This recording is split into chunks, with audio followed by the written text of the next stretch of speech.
Olá, seja bem-vindo e seja bem-vinda ao canal Voar com Prazer. Para quem não me conhece, meu nome é Martin Ferdinand, ou Martin Ferdinand, como você preferir.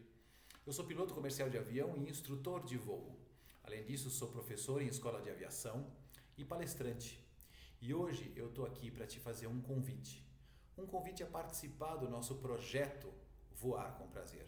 Que projeto que é esse? O nome Voar com Prazer ele não existe por acaso.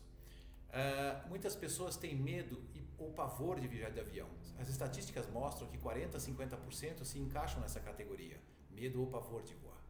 Isso significa que os outros 50% ou não têm medo ou não dizem que têm. O fato é um só. O medo ele é parte integrante da aviação, do meio aéreo. E é uma judiação porque é um meio tão maravilhoso, tão prático, tão moderno, tão poderoso a ponto de poder te levar em poucas horas para outros lugares do mundo. E assim, ter medo de voar acaba sendo uma judiação. É muito ruim voar com medo. Na realidade é triste, é cansativo, é desgastante. Existem pessoas que mesmo com medo viajam, mas elas sofrem e olha que sofrem muito, mas viajam. Eu mesmo sou exemplo disso, eu já tive muito, mas muito medo mesmo de viajar de avião. Em um outro momento eu conto isso para vocês. Hoje não é dia de contar essa história. Tá? O importante é que a gente quer e vai ajudar as pessoas que têm medo de viajar de avião. Mas também tem um outro tipo de pessoas, né, que nem sequer entram numa aeronave, nem sequer se atrevem a comprar uma passagem aérea por puro medo. Essas pessoas adiam os seus sonhos, deixam de conhecer lugares, deixam de visitar parentes por puro medo de avião. E se dão desculpas como: viajar de avião é muito caro e eu nem quero conhecer tanto aquele lugar assim, eu sou feliz do jeito que eu estou. Ou então, eu vou de carro ou eu vou de ônibus e acabam nunca indo. Então assim, nós queremos ajudar essas pessoas também, porque é muito triste você adiar, ou não é só adiar, né? Você não realizar os seus sonhos de ir para lugares que só se vai de avião, porque tem lugar que não dá para ir de carro ou de ônibus, você só pode ir de avião. Então das duas uma, ou você resolve esse problema ou você nunca vai para lugares que você gostaria de ir. O fato é que nós queremos ajudar essas duas pessoas, tanto as que voam e têm medo, quanto as pessoas que não vão voar de jeito nenhum por conta desse medo.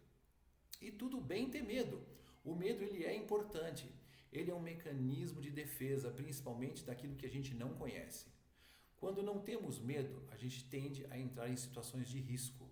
Tá? Quem não conhece pessoas que não, o valentão que nunca tem medo de nada, às vezes eles se colocam em situação de risco, que se ele tivesse um pouco de receio, ele pensaria duas vezes antes de se colocar naquela situação. Eu sempre digo para os meus alunos, eu fui instrutor de voo durante 2 anos no Aeroclube de Jundiaí, e quando eu voava com os meus alunos, eu peguei alguns alunos valentões, né? Que acha que sabe tudo, que não tem medo, que não tem respeito, né? Então eu precisei dar, entre aspas, alguns sustos, né? Pagar pane em voo, isso eu conto mais pra frente também em outros vídeos, mas eu precisei mostrar para alguns deles, tipo assim, o medo é o combustível do cuidado. Então, o medo ele não é de todo ruim, ele te impede de se colocar em situações de risco excessivo. Ele tem uma função na nossa vida, o medo. Então, ele na realidade, ele é um alerta da nossa mente, é um mecanismo de defesa frente a uma ameaça, frente ao desconhecido ou à falta de controle. O que a gente não pode deixar é que o medo nos maltrate ou nos paralise. Tá? A gente tem que enfrentar esse medo. E para isso, o conhecimento é o melhor caminho. Existe um escritor e filósofo americano chamado Ralph Emerson, e ele diz o seguinte: o conhecimento é o antídoto do medo. E isso é fato. Quando a gente passa a conhecer alguma coisa, a gente deixa de ter medo dessa coisa. Eu vou dar um exemplo prático para vocês que eu gosto de usar. Eu utilizo muitas metáforas e histórias para contar ou exemplificar aquilo que eu quero explicar. Então, por exemplo, eu vou mostrar para vocês como o simples conhecimento pode mudar a sua percepção de medo perante alguma coisa. Eu gosto muito de falar sobre o fogo. O fogo para existir, eu não vou entrar em pormenores aqui, mas a grosso modo, o fogo para existir ele precisa de 3 elementos. Tá? A gente costuma dizer que é o triângulo do fogo. Ele precisa primeiramente de calor. O fogo não existe sem calor, ele é o elemento ativador do fogo. Fogo é uma reação química que começa com calor. Mas ele não consegue existir se ele não tiver um segundo elemento chamado oxigênio, é o chamado comburente, que alimenta esse fogo e mantém ele vivo. E o terceiro elemento é o combustível, é aquilo que vai queimar. Tá? Esse combustível ele pode ser sólido, papel, madeira, meu cabelo, minha roupa, meu corpo, o que for. Okay? Ele pode ser líquido, gasolina, álcool e assim por diante, ou ele pode ser gasoso, né? O gás de cozinha, o botijão de gás que a gente tem em casa. Então o fogo, para existir, ele precisa necessariamente dos três elementos: calor, oxigênio e combustível. Se você tirar um desses elementos do fogo, ele passa a não existir mais. E conforme o que você tirar desse triângulo, você vai estar eliminando o fogo, você vai estar combatendo o fogo por um método de extinção diferente. Então, quando você tira, por exemplo, o calor, você está extinguindo o fogo por um método chamado resfriamento. É por isso que quando alguma coisa está pegando fogo, a gente tem uma tendência a vir com um balde d'água e jogar a água no fogo. Por que a água apaga o fogo ou diminui o fogo? Porque ele começa a tirar este elemento aqui chamado de calor. Esse método é um método de resfriamento. Nem sempre se pode utilizar água. Isso aí vai a um estudo mais profundo de combate ao incêndio, que são as classes de incêndio, classe A, B, C, D. Nós não vamos entrar nisso agora. O importante, água é um método de resfriamento. Você tira o calor. Tirou o calor, o fogo se extingue. Tá? Outra coisa que você pode fazer é usar o método de abafamento, que é tirar o oxigênio. E é por isso que às vezes quando alguém está pegando fogo na roupa, as pessoas vêm e batem com a mão em cima ou jogam um cobertor em cima. E colocar esse cobertor por cima abafa o fogo. Mas na realidade o que ele está fazendo? Ele está cortando o oxigênio, ele está impedindo que mais oxigênio chegue para alimentar o fogo. Então você mata o fogo por um método chamado de abafamento. E a outra forma de você extinguir o fogo é por isolamento, ou seja, você retira o elemento que está pegando fogo. Você faz isso todo santo dia na sua casa, quando você fecha o teu registro do gás, do fogão. O gás que está vindo ali é o combustível que está pegando fogo. Quando você fecha o registro, não vem mais gás, você tirou o combustível, o fogo se esvai. Existe um quarto elemento que é apenas conceitual, chamado de reação em cadeia, porque uma vez que o fogo começou, enquanto ele tiver combustível e oxigênio, o próprio calor vai continuar realimentando ele. É chamado de reação em cadeia, mas ele é só um elemento, um quarto elemento chamado, é um elemento conceitual. Tá? Na prática, são três os elementos que você precisa: calor, que é o ativador, oxigênio, que mantém ele vivo, e o combustível, que é o que está sendo consumido. Muito bem. O ser humano, desde que ele existe na face da Terra, principalmente nos primórdios da humanidade, morava em caverna, ele tendia a ter medo do fogo, assim como os animais têm medo do fogo.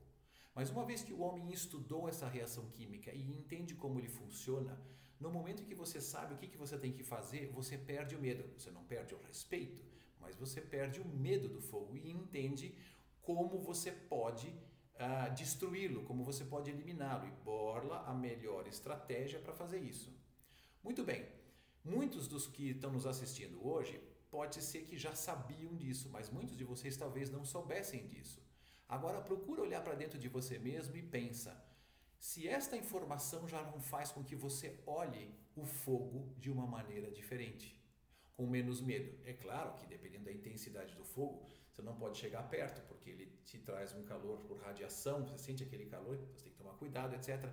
Mas assim, ok, então eu posso extinguir o fogo por formas diferentes. Então, de repente, e quando você estuda o fogo mais a fundo, você vê que você não pode utilizar água em todos os tipos de fogo, porque aí o fogo é dividido em classes, classe A, B, C, D, E, tem até classe K, que são as gorduras, né? Você não pode jogar, por exemplo, água numa panela de gordura que está pegando fogo. Você não imagina a M que dá você jogar água. Aliás, quem já fez isso já deve ter visto o quanto que se espalha, o negócio explode. Você não pode jogar água ali, tá? Fogo classe K, que são gorduras, você combate preferencialmente por extinção por abafamento. Tá? Então, nada como colocar uma tampa em cima e assim por diante. Enfim.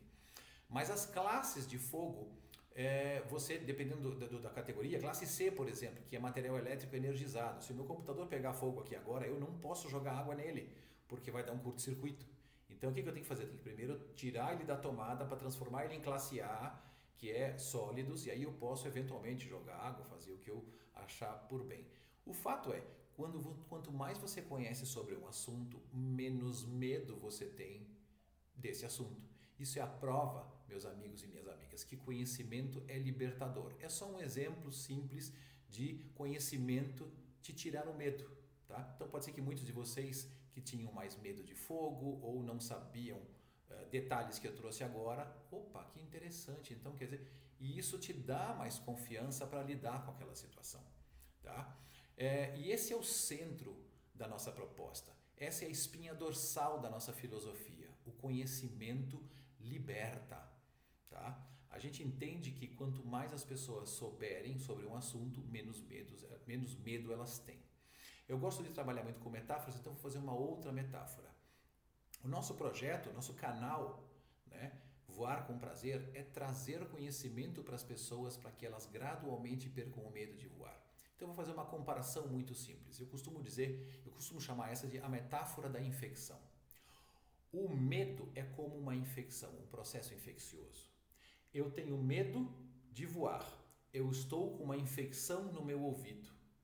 O que causa a infecção no meu ouvido? São as bactérias. O que causa o medo? Meus pensamentos. Se eu não cuidar dessa infecção, ela vai se espalhar. E aí, a infecção que era no ouvido, daqui a pouco não é mais só no ouvido. Daqui a pouco ela se espalha para toda a região das vias aéreas, daqui a pouco ela cai na corrente sanguínea e se virar uma infecção generalizada, você pode até morrer porque ela se espalha se não for combatida.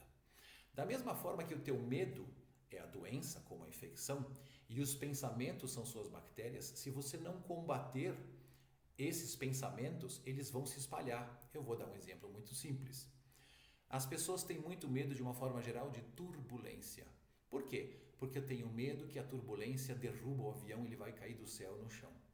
Quando eu te explicar sobre isso, sobre o que é turbulência, por que os aviões voam e que isso não tem o menor risco, quando você tiver esse conhecimento, você vai estar combatendo essa bactéria, que é esse pensamento de que o avião pode cair do céu.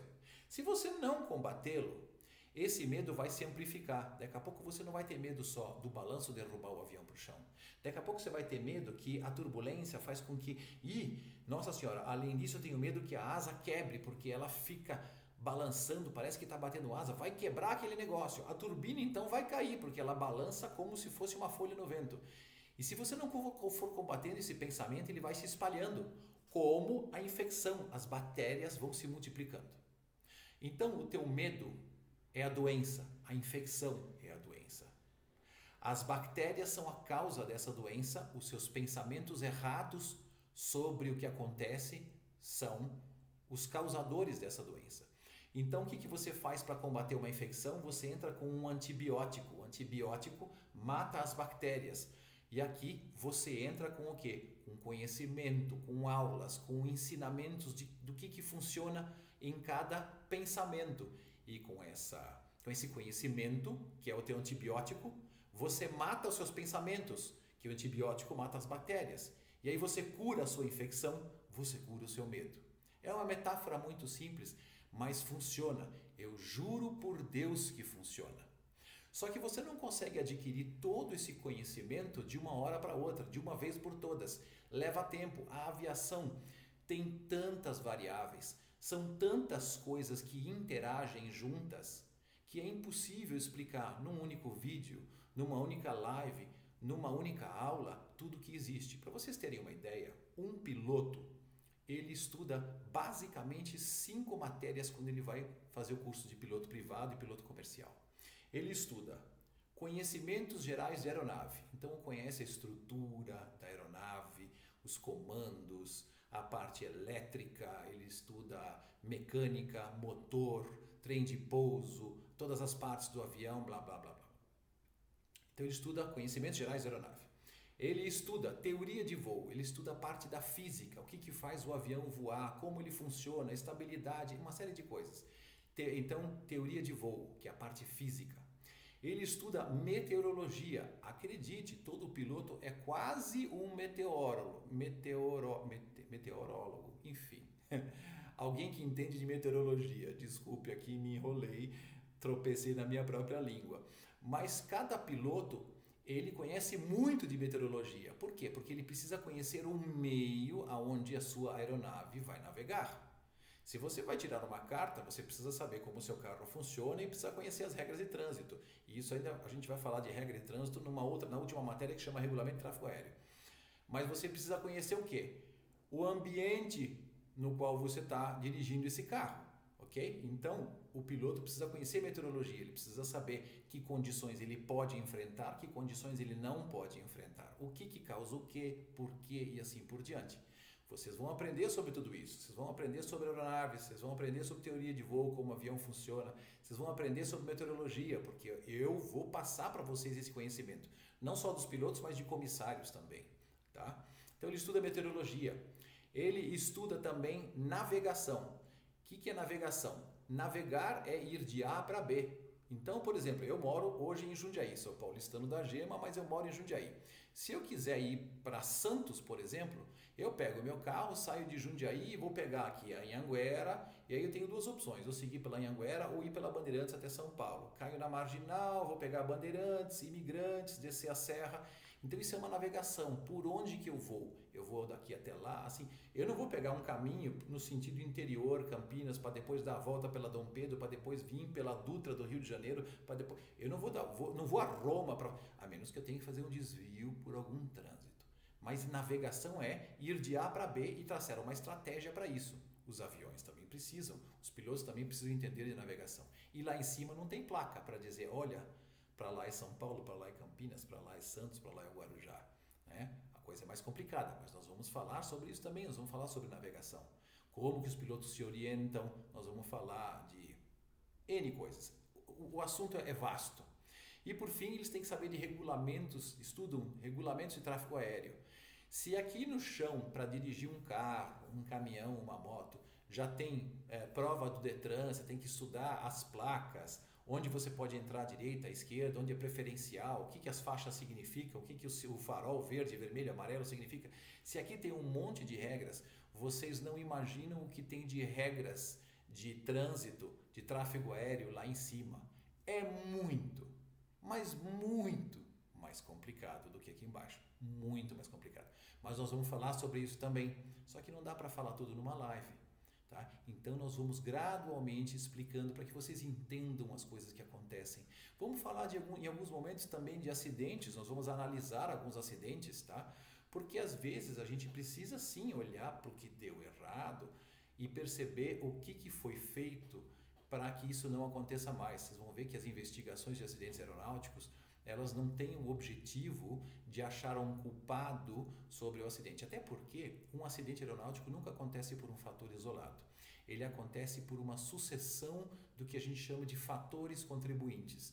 Uma coisa alinhada com uma outra coisa, com um outro fator, com um outro momento, precisam várias coisas acontecerem em sequência para chegar num acidente aeronáutico. É como se você tivesse vários discos girando, alinhados num eixo, e cada disco tivesse um furo, e eles estivessem girando em velocidades diferentes. Você precisa que todos esses furos, em algum momento, apareçam alinhados para que haja um acidente aeronáutico. Acontece? Acontece, mas as investigações mostram o que deu errado e medidas são tomadas para se evitar que esse acidente volte a acontecer. São chamadas de medidas mitigadoras. Mitigar uma coisa é diminuir o risco de, tá? Isso nós vamos falar também em alguns momentos. Mas para você ter uma ideia, pilotos estudam essas 5 matérias e mais um monte de outras coisas. Comissários estudam 4 grupos de matérias, tá? Que também, e essas matérias dos pilotos aqui, elas conversam entre si. Muita coisa que você vê numa matéria, você vê na outra e ela se encaixa perfeitamente, que se encaixa com a outra, tudo fecha, tudo se encaixa. Tá? Os comissários estudam 4 grupos de matérias, um primeiro grupo que fala de emergência, sobrevivência e tudo mais, uma segunda parte que fala da parte legal, leis, regulamentos da profissão, etc, etc. Os pilotos também estudam isso. Grupo 3, que é a parte de primeiros socorros, os comissários, como lidam diretamente com a parte humana, tem que estudar primeiros socorros. Isso tem a ver com o início da profissão de comissário de bordo também. Em algum momento eu vou contar para vocês como isso surgiu. Surgiu em 1930 com uma mulher chamada Ellen Church, que era enfermeira. Ela queria ser piloto, mas não podia ser piloto. Essa história eu conto um outro dia para vocês, tá? Mas ela então veio com uma ideia, enfim, não vou contar agora porque senão eu estrago a surpresa. Mas desde então vem a tradição de que os comissários têm que entender de primeiros socorros. E por fim eles estudam um grupo de matérias técnicas que englobam conhecimentos gerais de aeronave, meteorologia e navegação. Um pouco menos aprofundado do que os pilotos, porque eles não precisam disso tanto quanto os pilotos, mas eles também têm que entender o que está acontecendo. Tá? Então assim, um tripulante, sejam pilotos, sejam comissários, tripulante é quem exerce a função remunerada a bordo de uma aeronave, eles são muito bem informados sobre o que acontece, mas é muita coisa, então a gente vai trazendo isso gradualmente para vocês, tá bom? Então eu queria trazer isso para vocês. Quem já me conhece sabe que eu tenho um jeito bastante peculiar de ensinar. Eu tenho muito bom humor, eu faço muita piada, eu conto histórias, eu tenho muita empatia com o problema e a dúvida do meu aluno, tá? Então eu realmente me desdobro o quanto necessário for para que a pessoa entenda o que eu quero explicar, e eu procuro explicar isso sempre de forma criativa, divertida, para facilitar a compreensão e a memorização daquilo que eu vou passar para vocês. Então se preparem para aulas gostosas, tá? Para vídeos gostosos que a gente vai estar sempre trazendo aqui no nosso canal, para trazer essa informação para vocês, tá? Serão sempre aulas gostosas, descontraídas, trazendo muitos exemplos, histórias reais. Eu vou trazer muita coisa que eu vivenciei, vou trazer muito conhecimento que eu sei de colegas meus da aviação que ainda estão até hoje lá, outros que não estão mais. Eu vou trazer muito conhecimento valioso. Eu não vou trazer só o que existe nos livros, eu vou trazer conhecimento da minha vida, de outras pessoas. Vocês vão saber muito sobre aviação através desse canal, tá bom? Então eu te convido a fazer parte do nosso projeto. Se inscreva no nosso canal agora. Se inscreve e clica no sininho, né? Já dá um like nesse vídeo e se inscreve no canal e clica no sininho para que você receba as notificações sempre que tiver um vídeo novo. Mas eu já vou te adiantar que toda semana terá um vídeo novo. Geralmente quarta ou quinta, nossa preferência é sempre por quinta-feira. Hoje, inclusive, quinta-feira eu estou gravando numa quinta, esse primeiro vídeo, digamos assim, de aulas e de conteúdo que vai ter no nosso canal. Nosso canal já tem alguns vídeos que foram de lives que nós fizemos, essas lives vão continuar acontecendo de tempos em tempos, mas vocês serão avisados quando ela for ao vivo, tá bom? Os conteúdos gravados, esse é o nosso primeiro, e sempre que sair um novo você vai ser notificado. Mas toda semana terá, eu já posso te adiantar, tá bom? Então acompanhe nossos vídeos, beleza? A gente vai trazer temas bem interessantes para que você se torne cada vez mais conhecedor, cada vez mais conhecedora da aviação e com isso se torne mais confiante do processo de voar, tá? E voe com mais prazer, tá? Então a gente te convida também, uma outra coisa, quero convidar vocês também a nos seguir no Instagram. Nosso Instagram é Voar com Prazer, com o underline após cada palavra. Voar underline com underline prazer underline. Eu escrevi aqui para deixar bem claro para vocês. Dá uma olhadinha aqui, ó. Voar com prazer. E um underline após cada palavra. Voar underline com underline prazer underline. Procura a gente lá no Instagram, segue a gente lá. Por quê? Lá todo dia útil tem um conteúdo novo, uma informação nova e interessante para você. Por que todo dia útil? Não tem sábado, nem domingo, nem feriado, porque afinal de contas eu também sou ser humano, eu também preciso descansar de vez em quando. Mas eu estou sempre trazendo, todo dia, um conteúdo com uma informação nova, uma coisa interessante, que nos nossos vídeos a gente vai esmiuçar, tá bom? Então eu te convido a participar, se inscreva e mande mensagens para a gente pelo canal aqui do YouTube ou pelo nosso perfil do Instagram, tá? Compartilhe as suas dúvidas, compartilhe os seus medos, os seus anseios, aquilo que você quer saber, faça comentários e interaja com a gente. O tema mais comentado e ou solicitado da semana será trazido no próximo vídeo, tá bom? E aí te peço também, compartilha com seus amigos, convida eles para participarem do canal nosso aqui, tá? E do nosso Instagram. Compartilha com eles o link do canal, o link do Instagram e bora lá aprender a perder o medo de viajar de avião. Bora lá voar com prazer. Então, eu vejo vocês na semana que vem com o tema vencedor da semana. Eu quero agradecer até aqui pela atenção de vocês, pela paciência de vocês. Me despeço com um beijo no coração, um grande abraço e até lá, se Deus quiser.